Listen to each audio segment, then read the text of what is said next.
नमस्कार दोस्तों, आपके अपने चैनल व्यूज़ एंड रिव्यूज़ में आपका स्वागत है। तो आज देखते हैं एक वीडियो जिसको क्रेडिट जाता है परफेक्ट रिएक्शन को। तो ये डिस्क्रिप्शन है इसका, Pakistan ranks first in the world in begging in boring. तो चलिए दोस्तों, देरी ना करते हुए ये वीडियो को देखते हैं। सर इंडिया क्यों नहीं लेता कर्जा, बाकी मुल्क क्यों नहीं लेते?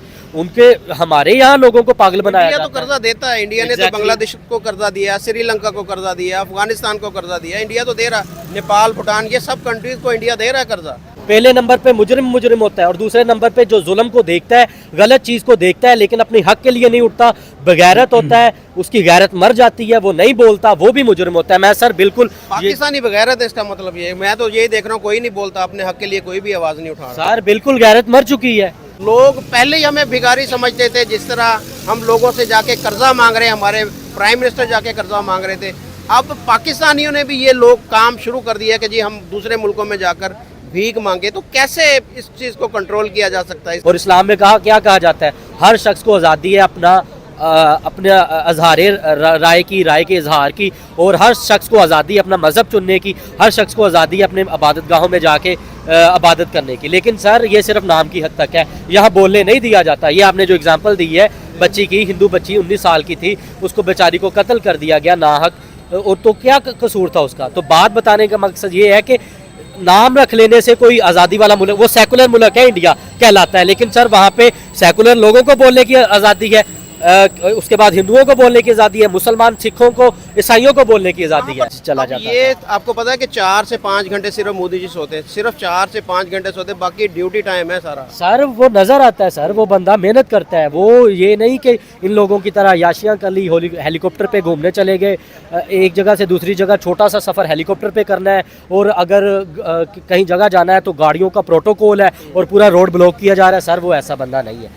हेलो एंड वेलकम फ्रेंड, मैं हूं मुजफ्फर चौधरी और आप देख रहे हैं हमारा यूट्यूब चैनल परफेक्ट रिएक्शन। दोस्तों आज हम इस वक्त मौजूद हैं एक दफ़ा फिर फैसलाबाद के अंदर, और आज हम आपको यहां पर बताएंगे पाकिस्तान की जो इस वक्त करंट सिचुएशन है उसके ऊपर, कि पाकिस्तान के जो हालात हैं, IMF और वर्ल्ड बैंक से सबसे ज़्यादा कर्जा लेने वाला मुल्क बन चुका है पाकिस्तान, और उसके साथ साथ जो मुल्क की हालात को बदलने के लिए एक दफ़ा फिर मियां मोहम्मद नवाज़ शरीफ साहब, जो पाकिस्तान मुस्लिम लीग नवाज़ के लीडर हैं, उनको बुलाया जा रहा है, एक मसीहा के तौर पर देखा जा रहा है। और उसके साथ साथ हम जिक्र करेंगे पाकिस्तानी लोगों का, कि जो पाकिस्तानी लोग जाकर सऊदी अरब में और दूसरे ममालिक में भीख मांगते हैं, उसके ऊपर भी बात करेंगे कि इतने ज़्यादा पाकिस्तान में भिखारी क्यों पैदा हो गए हैं।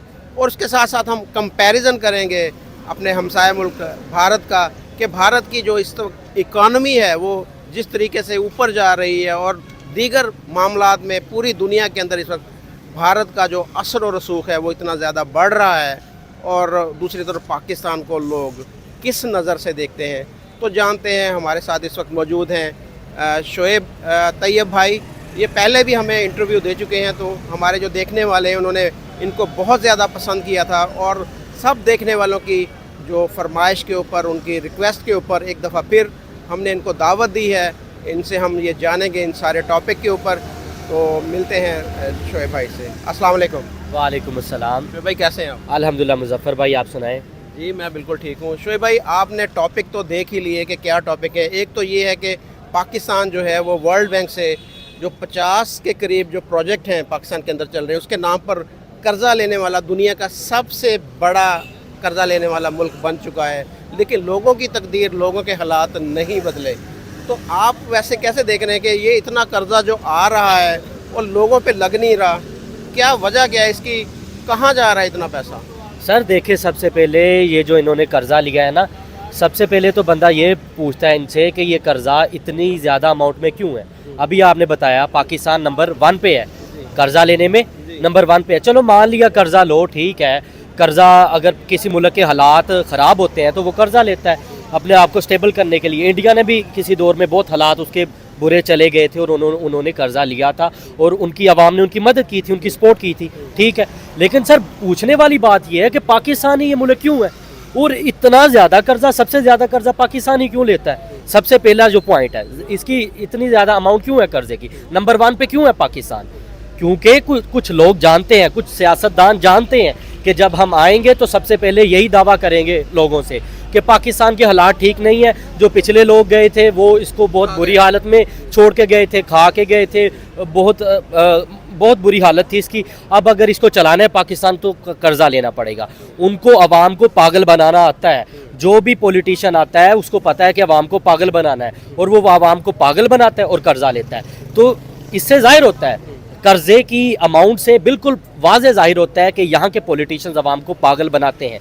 चंद एक के अलावा कुछ अच्छे पॉलिटिशियंस भी होते हैं जो कि दावा करते हैं कि हम कर्जा नहीं लेंगे, लेकिन बाद में ले लेते हैं। सर मैं इसको बुराई नहीं कहता, जिन्होंने कर्जा लेना होता है ना, उनकी इतनी गंदी सोच होती है, वो पहले नहीं कहते कि हम कर्जा नहीं लेंगे, क्योंकि उन्हें पता है बाद में हमने कर्जा लेना है। ये लोग हमारी स्टेटमेंट कल को सोशल मीडिया पे अपलोड कर देंगे, ये दिखाएंगे कि इसकी बात में तो 180 डिग्री का डिफरेंस आ रहा है। पहले कह रहा था कि मैंने कर्जा नहीं लेना, मैंने IMF के पास नहीं जाना, मैंने वर्ल्ड बैंक के इमरान पास। खान साहब का स्टेटमेंट है ना कि मैं मर जाऊंगा, मैं खुदकुशी कर लूंगा, IMF के पास नहीं जाऊंगा, लेकिन वो गए। बिल्कुल सर, ये आप इख्तलाफ कर सकते हैं कि वो गए, लेकिन फ़र्क देखें, यही तो फ़र्क बताना चाह रहा हूँ कि बाकी दावा नहीं करते। दावा करने से क्या, उनका जहन पहले ही पता चल जाता है कि ये कर्जा लेंगे। इमरान खान साहब ने बड़े दिल से, बड़ी एक हिम्मत से, बड़ी एक लगन से, पाकिस्तान की आवाम से मोहब्बत से कि ये एक लानत है, ये एक सूद है, ये एक बुरी चीज़ है, हम इससे कर्जा नहीं लेंगे। लेकिन यानी कि बात करने का मकसद ये है कि उनकी सोच नहीं थी कि मुझे ज़रूरत पड़ सकती है कर्जा लेने की। ठीक है, तो फ़र्क ये है कि ये पहले स्टेटमेंट दे देना ही बता देता है कि कौन सा शख्स कर्जा लेना चाह रहा है और कौन सा शख्स कर्जा लेना सबसे ज्यादा कर्जा उन्होंने लिया, आपको ये पता होगा शायद। सर देखें, कर्जा उन्होंने सबसे ज़्यादा नहीं लिया, सबसे ज्यादा लिया। सर देखें मेरी बात सुने, जब किसी नई का हुकूमत आती है ना, तो तब चीज़ों के रेट बढ़ चुके होते हैं, डॉलर का रेट बढ़ चुका होता है, सोने का, हर चीज़ का रेट बढ़ चुका होता है। तो जब आप पिछली हुकूमत से कंपैरिजन करते हैं तो वो आपको ऐसे लगता है कि जैसे इसने कर्जा ज़्यादा लिया है। बाकी सर बात ये है समझाने की, मेन बात कि पॉलिटिशियन जो आते हैं ना, जब ज़्यादातर जो आते हैं तो वो आवाम को पागल बनाते हैं। पागल बना के जो भी पॉलिटिशियन आता है वो कर्जा लेता है, और यही वजह है कि आज पाकिस्तान वर्ल्ड बैंक में कर्जा लेने से पहले नंबर पर है। सर इंडिया क्यों नहीं लेता कर्जा, बाकी मुल्क क्यों नहीं लेते? उनके हमारे यहाँ लोगों को पागल बनाया इंडिया तो जाता है। कर्जा देता है, इंडिया ने तो बांग्लादेश को कर्जा दिया, श्रीलंका को कर्जा दिया, अफगानिस्तान को कर्जा दिया, इंडिया तो दे रहा, नेपाल, भूटान, ये सब कंट्रीज को इंडिया दे रहा है कर्जा। जी सर, इंडिया के साथ कोई कंपैरिजन नहीं है, वो फाइनेंशियली हमसे बहुत आगे है। ठीक है, उनमें तो वहाँ पे अंबानी जैसे और जिनकी अडानी और टाटा कंपनी जैसे और दीगर जो वहाँ पे कंपनीज है, वहाँ के लोग जो अपनी चीज़ें चला रहे हैं तो वो तो एक एक पाकिस्तान के बराबर है। वहाँ के तो क्रिकेटर क्या नाम है, विराट कोहली जैसे अगर एक इंस्टाग्राम पोस्ट लगा दे तो कई उनके मिलियंस में पैसे आ जाते हैं। तो इंडिया के साथ कंपैरिजन नहीं है। बात बताने का मकसद ये है कि पैसे की इतनी ज़्यादा तादाद, ये जो कर्जा लिया गया है वर्ल्ड बैंक से, पाकिस्तान का पहले नंबर पर आना, ये तो दोस्तों आपने ये रिएक्शन देखा पाकिस्तान का, क्या लगता है? ये 1947 से इनकी आदत बन गई थी। अमेरिका जब से इनको पैसे देता था डॉलर्स में, तो ये कूद जाते थे लड़ाई में। अफगानिस्तान की, रशिया को भगाया है इन्होंने, बहुत कुछ किया है। तो इन लोग कभी भी अपनी पोजीशन ठीक नहीं की। एक मुल्क होता है स्वाभिमानी मुल्क होता है जो अपने पैरों पे खड़ा होना चाहता है। पाकिस्तान कभी भी नहीं चाहा कि अपने पैरों पे खड़े। इनके पॉलिटिशियन हर समय याशी करें। जनता बेचारी भोली वाली थी, वो जैसा बोलता था जो लीडर उनको मान लेते थे। उनको रिलीजन का चूरन खिला के अभी 2023 आ गया और इतनी बड़ी डिज़ास्टर हो गई है पाकिस्तान में, इकोनॉमिकल डिज़ास्टर है। 40% इन्फ्लेशन बढ़ गया है पाकिस्तान में। और क्या बताएं दोस्तों, गरीब को ये लोग चूस रहे हैं, अमीर और मजे लूट रहे हैं। तो दोस्तों आपका क्या कहना है? अगर कुछ कमेंट करना है तो प्लीज़ कमेंट बॉक्स में जाइएगा, और अगर चैनल लगा तो प्लीज़ शेयर एंड सब्सक्राइब कीजिएगा। Thank you.